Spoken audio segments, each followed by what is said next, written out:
5.18 민주화 운동이 일어난 지 40년이 흘렀습니다. 광주를 찾아 5.18의 의미와 남은 과제는 무엇인지 살펴봤습니다. 구티비 글로벌 선교방송단 봉화척곡교회가 담임 목사 취임식과 함께 설립 113주년을 기념하는 특별한 자리를 마련했습니다. 사회적 거리두기로 교회학교 출석이 어려워진 요즘 온라인 가정 신앙교육 프로그램 희지쇼 TV가 주목받고 있습니다. 안녕하십니까. 구티비 뉴스입니다. 군부 독재에서 벗어나 민주주의를 외쳤던 광주 5.18 민주화 운동이 일어난 지 40년이 지났습니다. 진실을 밝히는 것조차 힘들었던 시절부터 세계기록 유산에 등재되기까지 5.18은 수많은 우여곡절을 겪어왔는데요. 그날의 진실을 밝히기 위한 노력은 지금까지도 계속되고 있습니다. 5.18 민주화 운동 40주년을 맞은 광주에 오현근 기자가 다녀왔습니다. 독재 권력을 지키기 위해 시민들을 억압했던 신군부 세력에 맞서 당당히 민주주의를 외쳤던 1980년 5월의 광주. 군인들의 총탄을 맞으면서도 굴하지 않았던 그날의 외침은 40년이 지난 지금 많은 이들의 기억 속에 아직도 생생하게 자리 잡고 있습니다. 그때 당시 정말 순진한 초등학생, 아이부터 시작을 해서 아무것도 할 수 없는 나이 드신 그 하얀 머리의 어르신들까지 참여를 하는 정말 성회였죠. 성회. 민주화에 대한 어떤 성회. 근데 이제 그거를 무자비하게 그냥 남녀노소 구분하지 않고 사살해버리고. 당시 신군부는 광주에서 일어난 일이 외부로 알려지지 않도록 언론사를 비롯해 도시 전체를 철저히 통제했습니다. 하지만 정의를 지키고 진실을 알리기 위한 일부 기자들과 시민들의 자발적인 노력으로 전 세계로 알려지게 됩니다. 올해는 특별히 40주년을 맞아 광주 이외의 지역 최초로 서울의 5.18 당시 자료들이 옮겨져 대한민국 역사박물관에서 특별 전시가 열리고 있습니다. 흔히 5.18 하면 모르는 사람은 없어요. 근데 정작 제대로 아는 사람이 없더라고요. 5.18 민주화 운동 하면 저희가 떠오르는 두 개의 단어가 있는데요. 계엄군 그리고 시민군. 근데 사실 그들만이 그곳에 있었던 건 아니었거든요. 현장을 지켰고 목격했던 일반 시민들의 눈으로 이번 40주년을 좀 이해해보고 싶었어요. 그래서 광주 지역에서 이제까지 수집하셨던 일기, 그리고 기사화되진 못했지만 많은 기자분들의 취재 수첩들을 모아서 저희가 이제까지 알 수 없었던 민주화 운동의 정말 평범한 사람들의 시선을 5월의 광주는 수많은 현수막과 함께 5.18 당시의 흔적을 고스란히 보존하고 있습니다. 특히 옛 전남도청 앞 전일빌딩은 헬기 사격으로 245개의 총탄을 맞은 흔적이 생생합니다. 이 총알의 개수는 빌딩의 건물 번호가 돼 전일빌딩 245로 새롭게 이름 붙여졌습니다. 40년이 지났지만 아직도 현장을 목격한 많은 사람들은 5.18 민주화 운동이 진행 중이라고 말합니다. 앞으로 진상규명의 과제가 남아있다는 뜻입니다. 모두가 다 사실은 피해자였었거든요. 계엄군도 사실은 피해자였었고요. 그래서 이제는 서로가 책임자에 대한 처벌 정확하게 하고 진상규명 정확하게 해내면서 이것들을 아우러낼 수 있는, 서로 화해해낼 수 있는, 이제 온전하게 치유할 수 있는 그런 계기가 좀 되어야 된다. 구티비 뉴스 오현근입니다. 올해로 설립 113년을 맞는 경북 봉화척곡교회에서 구티비의 반가운 소식을 전해왔습니다. 교회를 담임하고 있는 박영순 전도사가 목사로 취임하게 된 건데요. 90이 넘은 노장로가 오랫동안 교회를 지켜온 사연이 4년 전 구티비를 통해 보도된 후에 담임 교역자가 부임하고 후원이 이어지면서 화제가 되기도 했습니다.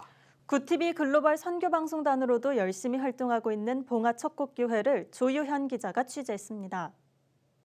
경상북도 봉화군 처곡리 산골마을에 한옥으로 된 봉화척곡교회가 있습니다. 이른 아침부터 교회에 현수막이 걸리고 사람들이 북적거리며 분주한 모습입니다. 코로나 사태로 오랫동안 조용했던 교회가 창립 113주년과 제6대 담임 목사 취임 축하 예배로 오랜만에 활기를 띈 겁니다. 봉화척곡교회는 구티비와도 연이 깊습니다. 90이 넘은 김영성 장로가 구티비 글로벌 선교 방송단으로 활동하면서 오랫동안 담임 목회자 없이 교회를 지켜온 사연이 구티비를 통해 보도됐고 이후 담임 교역자가 부임하고 후원이 이어지는 등 많은 변화를 겪었습니다. 산골짜기 돼서 교인들도 별로 없고 다 남아는 노인들이고 교역자도 없고 그래서 한 6, 7년간에 설교는 신학교도 안 다닌 사람이 설교 준비하고 그 등사반에 복사를 하고 피아노 치고 정리하고 참으로 몇 번 체념도 했습니다. 목사로 모셔서 참 내 기쁨은 말할 수 없지만은 더욱 큰 것은 앞으로 우리 촉곡교회가 크게 발전될 수 있는 기틀이 마련됐다 이렇게 생각합니다. 마당에 모여 113주년을 함께 축하하고 박 목사 취임을 축하하는 척곡교회 교인들은 한 가족과 같이 화기애애한 모습입니다. 서울에서 귀농한 지 6년 된 서정화 안수 집사는 우연찮은 기회에 봉화 척곡교회가 매년 개최하는 나라사랑 음악회를 방문한 후 이 교회를 출석하기 시작했습니다. 척곡교회 교인이 된 지는 불과 1년 남짓이지만 교회를 향한 애정이 남다릅니다. 문화재이기 때문에 방문한 사람들이 많아요. 그 사람들이 여기 와서 좀 다시 좀 마음을 회복하고 좀 신앙도 회복하고 그렇게 되면서 또한 애들한테 미래로 좀 잘 전달돼서 애들이 이 마을과 나라의 지도자가 됐으면 좋겠다고 그런 두 가지 생각을 갖고 있습니다. 2016년 박 목사가 교회에 부임한 이후 다음 세대 사역도 활기를 되찾아가고 있습니다. 2~3명에 불과했던 아이들이 15명으로 늘어났습니다. 박 목사는 아이들이 신앙으로 바로 설 수 있도록 다음 세대 사역에 헌신하겠다는 포부를 밝혔습니다. 김영성 장로를 이어 구TV 글로벌 선교방송단 교회기자로 등록한 박 목사는 구TV를 통해 선한 사역을 알리는 데 힘쓰겠다고 말했습니다. 작은 교회들이 힘을 얻는 것 같고요. 또 많은 사람들이 관심을 가지는 것 같고 그래서 글방단 선교 사역이 매우 중요한 것 같습니다. 지금까지 113년의 역사를 이제 지금 선조들이 쓰셨는데 이제 앞으로의 역사는 우리가 힘써 쓰면서 좋은 소식을 전할 수 있도록 하겠습니다. 한국 기독교 역사와 함께하며 믿음의 뿌리를 지켜온 봉화 척곡교회가 지역을 복음으로 변화시키는 축복의 통로가 되길 기대합니다. 구TV 뉴스 조유현입니다. 어린이 사역단체 히즈쇼가 온라인 가정신앙교육 프로그램으로 히즈쇼 TV를 제안했습니다. 히즈쇼 TV는 코로나19 사태로 예배 출석이 어려워진 다음 세대를 위한 프로그램으로 총 500여 편의 성경 애니메이션과 찬양 등 다양한 카테고리로 구성됐습니다. 기독교 콘텐츠를 통한 성경 공부뿐 아니라 가정 예배도 가능합니다. 각각의 성경 공부 영상에는 가정용 프린트 교재와 학습 자료가 첨부됐습니다. 부모를 위한 안내서와 자녀들이 색칠하고 글씨 쓰고 문제를 풀면서 성경 속 내용을 이해하도록 도와주는 워크북도 포함됐습니다. 히즈쇼는 코로나19에 자체 대응이 어려운 작은 교회와 농어촌 교회도 주일학교 예배에 활용할 수 있다며 아이들에게 양질의 기독교 콘텐츠를 제공하기 위해 노력하겠다고 밝혔습니다. 히즈쇼 TV는 코로나19 기간 동안 30일 무료 체험을 진행 중이며 히즈쇼 TV 홈페이지를 통해 신청 가능합니다.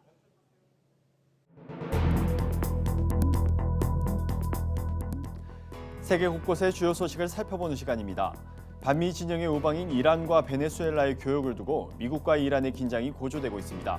미국은 베네수엘라로 향하는 이란 선박의 항행을 좌시하지 않겠다는 입장이지만 이란은 베네수엘라와 교역을 미국이 간섭해선 안 된다고 반박했습니다. 자세한 소식 박은경 기자가 전해드립니다.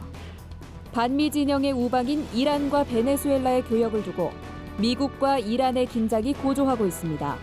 로이터 통신에 따르면 극심한 연료난에 시달리는 베네수엘라가 정유시설 재가동에 필요한 장비와 촉매제를 이란으로부터 받았습니다.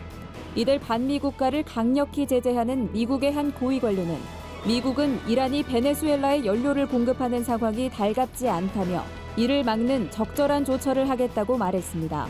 이에 이란 석유수출협회 대변인은 휘발유를 수출하는 것은 이란의 권리라며 반박했습니다. 코로나19 백신을 세계가 공유하는 방안을 놓고 유럽연합과 미국의 대립이 심화하고 있습니다. 세계보건기구 WHO 연례총회인 세계보건총회에서는 부자 국가들이 코로나19 치료제와 백신을 독점하지 못하도록 하는 방안이 논의됩니다.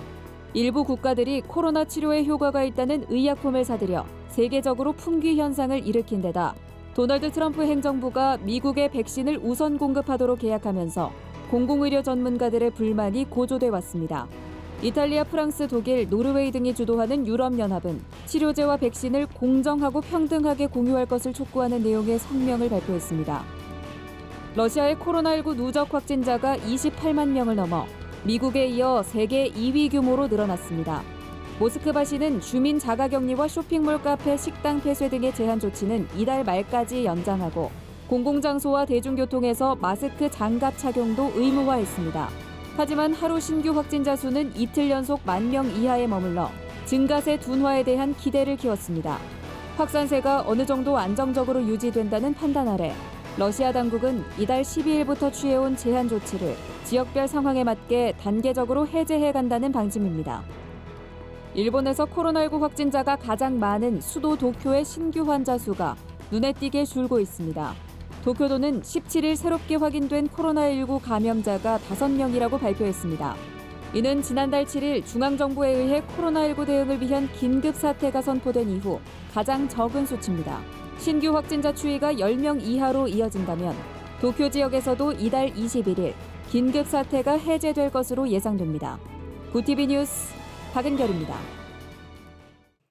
오늘의 사회 이슈를 천보라 기자가 종합해 보도합니다. 오늘의 이슈 포커스입니다. 5.18 민주화운동 40주년 기념식이 전남 광주 5.18 민주광장에서 열렸습니다. 1997년 5.18 민주화운동이 정부기념일로 지정된 뒤 처음으로 5.18 민주광장에서 열린 겁니다. 이번 기념식에는 국가 주요 인사, 유공자와 유족 등 약 400명이 참석했습니다. 이날 기념식은 방송인 김재동의 사회로 도입 영상, 국민의례, 경과보고, 편지낭독, 기념사, 기념공연, 님을 위한 행진곡 재창 등의 순서로 진행됐습니다. 코로나19에 걸리면 환자 한 명당 최소 약 4천만 원의 질병 비용이 발생하는 것으로 분석됐습니다. 질병 비용은 의료비와 역학조사 등 환자 관리에 들어간 비용, 노동 생산성 손실을 모두 합친 비용입니다. 국내 누적 확진자가 11,000명을 넘은 것을 고려하면 코로나19로 인한 사회적 비용은 최소 수천억 원에 달할 것으로 추산됩니다. 이태원 클럽에서 시작한 코로나19 집단 감염이 노래방을 거쳐 지역사회로 확산하면서 유흥시설 등에 대한 방역 대책을 재정비해야 한다는 지적이 나오고 있습니다. 중앙방역대책본부에 따르면 이태원 클럽발 집단 감염이 발생한 이후 서울에 있는 노래방 3곳이 반복 대량 노출 장소로 지목됐습니다. 3곳 가운데 2곳은 각각 4차 전파가 일어나는 연결고리가 됐습니다. 전문가들은 제2의 이태원 클럽발 집단 감염을 막기 위해서는 다중이용시설 위험도를 재평가해 초고 위험시설을 분류해야 한다고 지적했습니다. 방역당국도 특정 지역이나 시설 단위로 방역조치를 차등 적용하는 방안을 고민하고 있습니다. 문재인 대통령은 이태원 클럽에서 시작한 코로나19 확산 우려와 관련해 입장을 밝혔습니다. 문 대통령은 SNS를 통해 일일 확진자 수는 다시 10명대로 떨어졌고 그중 국내 감염자는 최근 이틀 연속 한 자릿수로 크게 줄었다며 신속한 접촉자 파악과 진단검사에 의해 추가 확산의 가능성이 크게 낮아진 것으로 판단한다고 말했습니다. 이어 문 대통령은 우리의 우수한 방역체계가 다시 한번 발휘되고 있다며 국민들의 협조가 큰 힘이 되고 있다고 평가했습니다. 정부 긴급재난지원금 지급 이후 편의점에서 고가 상품과 생필품 수요가 증가한 것으로 나타났습니다. 특히 대형마트에서 재난지원금 사용이 제한되면서 사용이 편리하고 접근성이 좋은 편의점에 장보기 수요가 몰리고 있습니다.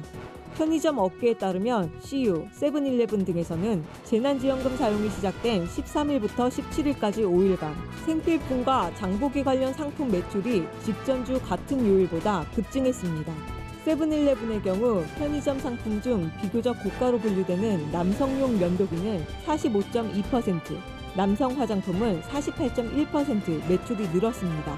샴푸, 비누 같은 생활용품 매출도 13.6% 늘었고 기저귀도 17.2% 판매가 늘었습니다. 구티비 뉴스 천보라입니다. 글로벌 선교방송단과 함께하는 교계 소식을 김민주 기자가 보도합니다. 한국세계선교협의회 KWMA가 18일 본부 이전 감사 예배를 드렸습니다. 지난해 12월 서울 금천구에서 노량진으로 본부 사무실을 옮긴 KWMA는 코로나 사태로 뒤늦게 감사 예배를 드리게 됐다고 밝혔습니다. 예배엔 KWMA 직원과 이사진, 선교단체 대표들이 참석해 KWMA가 포스트 코로나 시대에도 새로운 비전과 창조적인 접근 방법으로 선교를 이어갈 수 있길 바란다며 축사와 격려사를 전했습니다. KWMA 조용중 사무총장은 기존 금천구에 있던 건물은 디아스포라와 난민을 위한 선교센터로 사용되고 있다며 이전보다 접근이 쉬운 곳으로 본부를 이전한 만큼 교회와 여러 단체와 협력해 한국 선교의 허브 역할을 감당하겠다고 말했습니다. 순복음 춘천교회 정종승 교회 기자가 보내온 소식입니다. 순복음 춘천교회가 가정의 달을 맞아 가족의 결속과 회복을 위한 가족사랑 축제를 진행하고 있습니다. 어버이 주일엔 75세 이상 성도들에게 카네이션과 선물을 증정하고 17일엔 다음 세대를 위해 헌신해준 것에 대한 감사의 의미로 청년부가 만든 딸기청을 모든 성도에게 전달했습니다. 교회는 가족사랑 축제의 일환으로 가족사진과 가훈 공모전을 개최하는 한편 코로나19로 인해 침체된 가족의 영적, 육적 회복을 위한 기도성회도 진행할 예정입니다. 이수영 담임 목사는 축제를 통해 하나님께서 세우신 가정이 사랑 안에서 더욱 견고해지길 바란다고 전했습니다. 서울 이태원 클럽에서 발생한 코로나19 집단 감염에 따른 3차 감염 우려가 있던 인천 팔복교회와 온사랑교회의 성도가 전원 음성 판정을 받았습니다. 이태원 클럽 집단 감염 확진자에게 2차 감염된 학생들이 지난 10일 전후 이들 교회에서 예배를 드린 것으로 확인돼 760여 명에 달하는 전 교인이 코로나 진단 검사를 받았습니다. 방역당국은 교회 내에서 3차 집단 감염이 이뤄지지 않은 이유는 소독과 발열 검사, 마스크와 장갑 착용, 지정 좌석제 등 방역 수칙을 잘 지켰기 때문이라고 설명했습니다. 목회자들이 1년간 교회 등 종교단체로부터 받은 소득을 신고하고 세금을 납부하는 종합소득세 신고 기간이 오는 31일 마무리됩니다. 2019년 교회에서만 사례비를 받고 지난 1월 연말정산을 마친 목회자는 종합소득세 신고를 하지 않아도 됩니다. 하지만 교회에서 매월 사례비를 원천 징수하고 연말정산까지 완료했더라도 사례비 외에 외부 강사 소득이나 임대, 이자 등 기타 수입이 있는 목회자는 종합소득세 확정 신고를 해야 합니다. 신고는 관할 세무서나 국세청 홈택스를 통해 할 수 있습니다. 구TV 뉴스 김민주입니다. 5.18 민주화 운동이 일어난 지 40년이 지났지만 아직도 그날의 진실은 밝혀지지 않았습니다. 나라를 지켜야 하는 군인들이 시민들을 향해 총을 겨누던 모습과 총격 소리는 희생자들의 유가족에게는 여전한 상처로 남았을 텐데요. 진상규명을 통해 이들의 아픔이 조금이나마 치유되길 기대해봅니다. 이상으로 뉴스를 마칩니다. 오늘도 함께해 주신 여러분 고맙습니다.